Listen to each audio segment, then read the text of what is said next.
శ్రీకృష్ణ పరమాత్మనే నమః. నిన్న మనం అసలు కుంతీదేవి ప్రార్థన విన్న తర్వాత అన్ని ఇంద్రియాలను ఇచ్చిన పరమాత్మ మనం అనేక రకాలుగా ఆయనకి రుణపడి ఉంటాము అనే విషయం దగ్గర ఆగాము. అసలు ఈరోజు స్తోత్రం అంటే ఎలా స్తోత్రం అంటే భగవంతుణ్ణి పూజించడం అంటే ఎలా చేయాలి, ఎలా చేయించాలని కుంతీదేవి ఎలా ఉండాలని చెప్పింది అన్న విషయాన్ని గురించి కూడా తెలుసుకుంటూ మిగిలిన పారాయణం చేసుకుందాం. స్తోత్రం అంటే ఏదో పుస్తకం పట్టుకుని చదువుకోవడం కాదు, ఈశ్వరుడి తత్వం గురించి పరవశించి అనకుండా ఉండలేక అనగలడాన్ని స్తోత్రం అంటారు. కుంతీదేవి ఇక్కడ చాలా అందంగా మాట్లాడుతుంది చూడండి. స్వామి, నువ్వు అధోక్షజుడువు అంది. ఆయన ఋషికేశుడుగా ఇంద్రియములకు బలమునిస్తున్నాడు. ఆయన ఉండబట్టి కన్ను చూస్తోంది, కానీ ఎవరు శక్తిని ఇస్తే ఆ కన్ను చూస్తోందో ఆ కన్ను వెనక్కి తిరిగి ఆయనను చూడలేదు. చెవి ఆయన శక్తిని ఇస్తే వింటోంది, వెనక్కి తిరిగి ఆయన నామమును లేదా ఆయనను చూడలేదు. స్పర్శేంద్రియము ఆయన ఇచ్చేటటువంటి శక్తి చేత ఒకరు ముట్టుకుంటే ముట్టుకున్నట్టు తెలుసుకోగలుగుతోంది, కానీ ఆయన శక్తి ఇందులో ఉన్నా ఆయనను స్పర్శేంద్రియాలు కూడా గ్రహించలేవు. ఇంద్రియములు మన చేత భాషిస్తున్నాయి, కానీ ఇంద్రియములు మనను మాత్రం కనుక్కోలేకపోతున్నాయి. పరమాత్మ మన శరీరంలో ఎంత గమ్మత్తుగా ఈ అమెరికను పెట్టేశాడో చూడండి. పట్టకారను మనం చేతితో పట్టుకుంటాం, కానీ పట్టకారు ఎప్పుడూ చేతిని పట్టుకోలేదు. మనం పట్టుకుంటేనే అది నిలబడుతుంది. గిన్నెను పట్టకారతో పట్టుకుని దింపుతాం, కానీ పట్టకారిని తనంత తానుగా పొయ్యి మీద ఉన్న వేడి పాలగిన్నెని దింపు అని మనం అడిగామనుకోండి, పట్టకారు వెళ్ళి పాలగిన్నెని దింపగలదా? దింపలేదు. పటకారను మన చెయ్యే పట్టుకోవాలి. కాబట్టి పటకారయందు వేడి పాలగిన్నెను పట్టుకోగలిగిన శక్తి మన చేతిలోంచి వెళ్ళి పటకారను పట్టుకుని పటకార ద్వారా గిన్నెను పట్టుకుంది.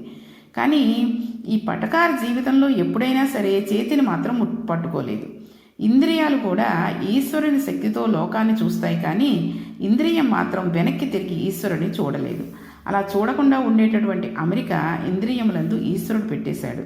కాబట్టి ఇంద్రియములు బయట మాత్రమే తిరగగలవు, ఇవి లోపలికి వెళ్ళవు. కాబట్టి ఈశ్వర దర్శనం ఆపేక్షించిన వాడు వాటిని నిరోధించాలి. ఈశ్వర దర్శనం ఆపేక్షించిన వాడు కన్నులు మూసుకుంటాడు. నామరూపాత్మకమైన జగత్తును చూడడం ఆపాలి.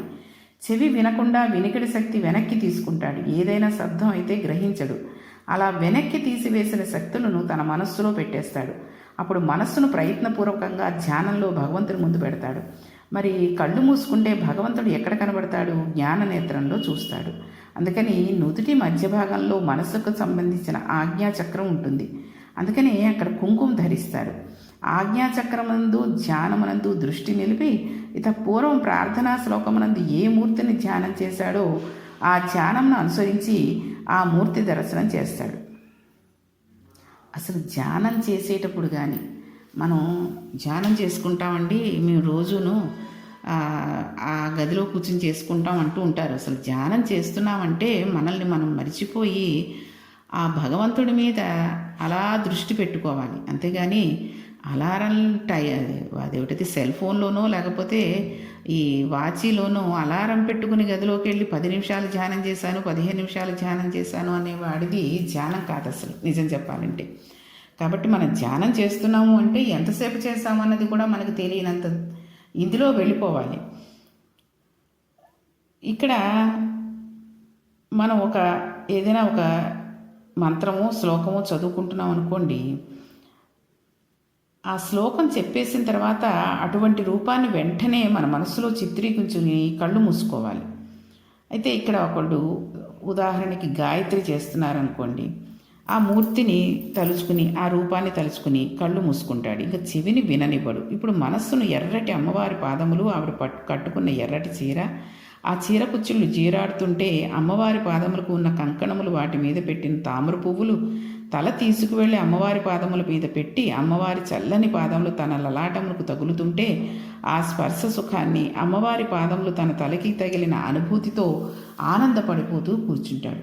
నిజంగా బాహ్యమునందు తల తగలలేదు, కానీ అతను ఆ అనుభూతి అమ్మవారి పాదస్పర్శను అనుభవించడం వల్ల తెలిసింది. దీననే శంకరాచార్య వారు సౌందర్యలహరిలో చెప్తారు.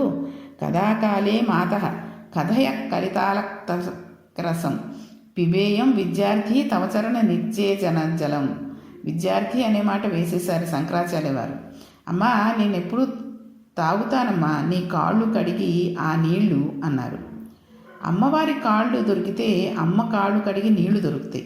అమ్మవారు మన ఇంటికి వచ్చి పళ్ళల్లో కాళ్ళు పెట్టడం కాదు, మనం ఎలా కడగాలి? మనం ఇక్కడ ధ్యానం నందు కూర్చుంటే అమ్మవారి పాదములు ఎలా ఉంటాయో చిటికిన వేలు దగ్గర నుంచి మనకు వచ్చే తెలిసిపోవాలి. అలా ఎలా ధ్యానం చేయాలో, ధ్యానయోగం ఎలా ఉంటుందో కపిలుడు మనకు నేర్పుతాడు సాంఖ్యంలో. కాబట్టి ఇంద్రియాలు పరమాత్మ చేత ప్రకాశిస్తున్నాయి, కానీ ఇంద్రియములకు ఆయన దొరకడు. ఇది చాలా గమ్మత్తైన విషయం.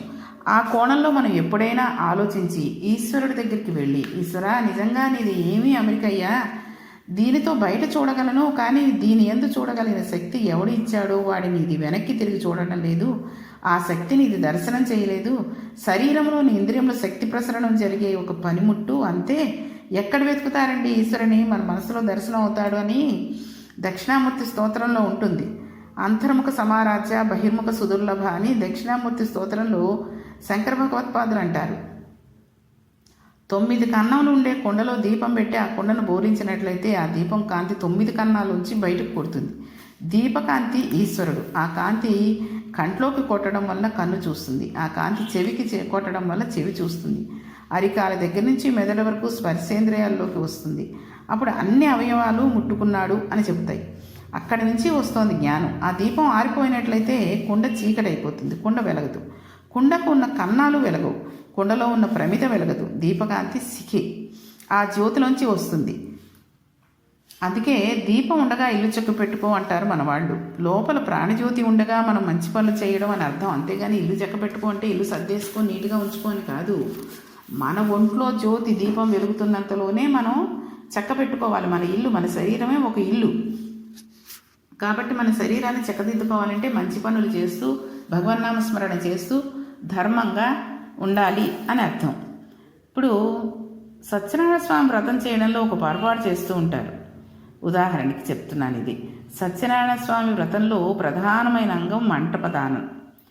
ఇప్పుడు మంటపం దానం చేయడం మొట్టమొదట స్కాందంలో ఒక షరతు ఉంది. మీ శక్తికి లోటు చేయకుండా మీరు సువర్ణమూర్తిని కానీ రాగిమూర్తిని కానీ ఏదో ఒకటి వదిలిపెట్టాలి. మనం ఎప్పుడు ఏం చేస్తామంటే ఒక కలశం పెట్టేస్తాం, సత్యనారాయణ స్వామి వారి ఫోటో తీసుకొచ్చి అక్కడ పెట్టి వ్రతం చేసిన తర్వాత చివరలో మంటపదానం చేయమని మంటపం ఉన్న తువ్వాలను కొద్దిగా ఎత్తమంటారు. ఆ కొద్దిగా ఎత్తి తీసేసిన తర్వాత పూజ అంతా అయిపోయాక అందులో ఉన్న బియ్యం తువ్వాలు పురోహితునికి ఇచ్చేస్తాం. ఇంకా కొంతమంది అయితే ఇంటికి వచ్చిన వాళ్ళు మన గొప్పంతా చూడాలి అనుకుని మంటపంలో ఒక వెండి అష్టలక్ష్మి చెంబు పెడుతూ ఉంటారు. అష్టలక్ష్మి చెంబును మంటపంలో పెట్టి పూజ చేసిన స్వామివారి మూర్తిని వీళ్ళు ఇంట్లో పెట్టేసుకుంటారు.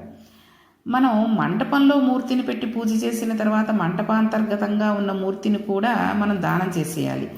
మనం దానం చేస్తామని చెప్పి దానిని మళ్ళా ఇంట్లో పెట్టుకుంటే వెంటనే పొరపాటు చేసినట్టే. అలాగే సత్యనారాయణ స్వామి వ్రతంలో గ్రహములను పిలుస్తాం. పిలిచినప్పుడు ఆయన ఒక రంగు బట్టలు కట్టుకుంటాడు, ఒక వాహనం ఎక్కుతాడు, కొన్ని ఆభరణములు వేసుకుంటాడు. ఆయనతో పాటుగా ఆయన పరివారం వస్తుంది. వాళ్ళు వస్తున్నప్పుడు ధ్యాన శ్లోకాలు ఉంటాయి. ఆ శ్లోకాలలో ఉన్న శబ్దశక్తికి ఆ గ్రహములు వచ్చి కూర్చుంటాయి. అప్పుడు మంటపంలో సత్యనారాయణుడు కూర్చుంటాడు. ఆ కథ చెప్తారు. కథ మార్చడానికి వీలేదు. కథలో ప్రారంభంలో ముందు వ్రతమునకు బ్రాహ్మణుడు చేస్తాడు. అక్కడి నుంచి మంచినీళ్ళ కోసమని ఒక శూద్రుడు కట్టెలు కొట్టుకునేవాడు వస్తాడు.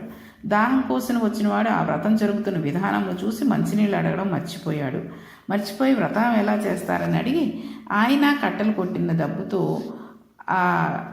అమ్మివేసిన డబ్బుతో వ్రతం చేస్తాడు. ఇద్దరికీ ప్రసిద్ధి కలుగుతుంది. చాతుర్వర్ణముల వారు ఎలా ఈశ్వరుని పాదములు చేరుకోవాలో కథలో రహస్యం అంతా అంతర్భాగంగా ఉంటుంది. అయితే ఇదంతా ఎందుకు చెప్తున్నానంటే అసలు భగవంతుడికి మనం చేసే సేవలు ఏదో చేసేస్తున్నాం, ఎంతో పూజలు చేసేస్తున్నాం, ఇంకా ఆయన కనికరించట్లేదు, ఆయన డబ్బున్న వాళ్ళనే చూస్తాడు, బీదవాళ్ళని అసలు పట్టించుకోడు, అలాంటివన్నీ అంటూ ఉంటారు. అసలు ఇది చాలా తప్పు. ఇప్పుడు మనం వ్రతం చేస్తున్నామంటే సత్యనారాయణ వ్రతమే చూసుకోండి చేస్తున్నాము అంటే పీటల మీద కూర్చున్నప్పుడు మన సెల్ ఫోన్లు కట్టేసి లేదా సైలెంట్లో పెట్టేసి ఓ పక్కన పెట్టేయాలి.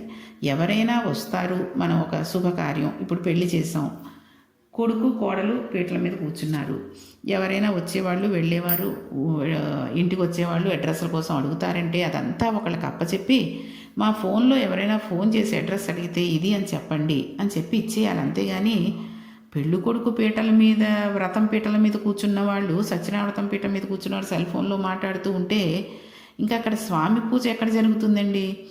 కాబట్టి ఆయన కూడా ఏం చేస్తారంటే, మనం వ్రతం చేసేసాం కాబట్టి మనకు వరాలు ఇచ్చేడు. ఇంటికి ఎవరో వచ్చారనుకోండి వ్రతం చూడడానికి, ఇతను ఫోన్లు మాట్లాడేసుకుంటూ ఓ పక్క ఎవరు వచ్చారో వచ్చిన వాళ్ళని విష్ చేసుకుంటూ టిఫిన్లు తినండి, భోజనాలు తినండి అని మాట్లాడేస్తూ ఉంటే అంతసేపు అతడు విన్న కథలోని మహత్యం అంతా కూడా ఎవరితోటైతే మాట్లాడుతున్నారో వాళ్ళకి వెళ్ళిపోతుంది. ఇతడికి ఫలితం శూన్యం అయిపోతుంది.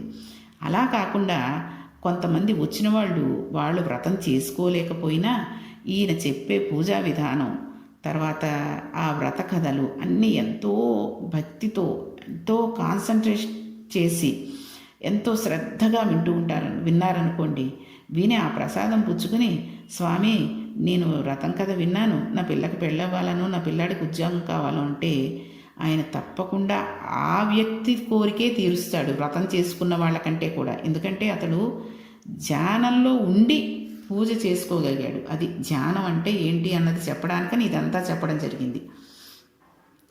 ఆ పూజా పద్ధతి అంతా కూడా మంచి అందులోకి లీనమైపోయి చూశాడు ఆయన. అలా లీనమైపోయి భగవంతుణ్ణి ఎవరైతే దృష్టిలో పెట్టుకుంటారో అది ధ్యానం అంటే. అంతేగాని ఫోన్లోనూ వాచిల్లోనూ ఇంత 10 నిమిషాలకి 15 నిమిషాలకి అలారం పెట్టుకుని ధ్యానం చేసుకునేవాడు మాత్రం ధ్యానంలో ఉన్నట్టుగా కాదు. పరమాత్మ ఇంద్రియాలకు శక్తిని ఇచ్చేవాడే కానీ ఇంద్రియములకు ఆయన దొరికేవాడు కాదు. అందుకని ఆయన ఏకకాలమునందు 2 భిన్నమైన నామములతో పిలువబడుతున్నాడు. కుంతి కృష్ణుడిని ప్రార్థిస్తోంది, ఈశ్వర నువ్వు అధోక్షజుడు, ఋషికేశుడువు, ఇటువంటి స్వామివి నువ్వు, ఆదినారాయణుడువు, ఉన్నతి నీవు ఒక్కడివే. ఆ తర్వాత ఇంత విశ్వంగా నువ్వు పరిడవిల్లావు. కాలస్వరూపుడమైన సూర్యనారాయణుడు ఆదినారాయణుడు సృష్టి చేశాడు. సూర్యనారాయణుడు కాలం నడిపాడు. అందులో ఎదుగుదల ఉంది, పెరుగుదల ఉంది, సమర్థత ఉంది, నిర్వహణ ఉంది, లయం ఉంది. మళ్ళీ జీవులన్నీ ఆ కాలంలో పడిపోతున్నారు. ఆదినారాయణ సూర్యనారాయణ రూపాలలో 2గా ఉండి నీవే ఈ పనులన్నీ చేస్తున్నావు. పేర్లు 2, తత్వం 1. ఇన్ని చేసే నిన్ను ఎవరు దర్శనం చేయగలరు? మహాయోగులైన వారు దర్శనం చేస్తారు, నిర్మల మనస్కులు దర్శనం చేస్తారు, పరమహంస దర్శనం చేస్తారు. సమాధిమగ్నులై సంసారాలను విడిచి నీ గురించి ధ్యానం చేసి నీ అనుగ్రహం పొందిన వారు దర్శనం చేస్తారు. అంతేగాని సంసార లంపటంలందు పడిపోయి ఉన్న వాళ్ళకి నీ దర్శనం అవ్వదు. అందున విశేషించి నేను స్త్రీని, సహజంగా నాకు కర్మ చేసే అధికారం తక్కువ. అందుకని నేను విశేషమైన పూజలు, నోములు, వ్రతములు, అభిషేకములు చేసేదానిని కాదు, అంతగా జ్ఞానం ఉన్నదానిని కాదు. అసలు ఆడవారికి నోములే వ్రతాలే తప్పితే పూజలు అభిషేకాలు ఉండవు.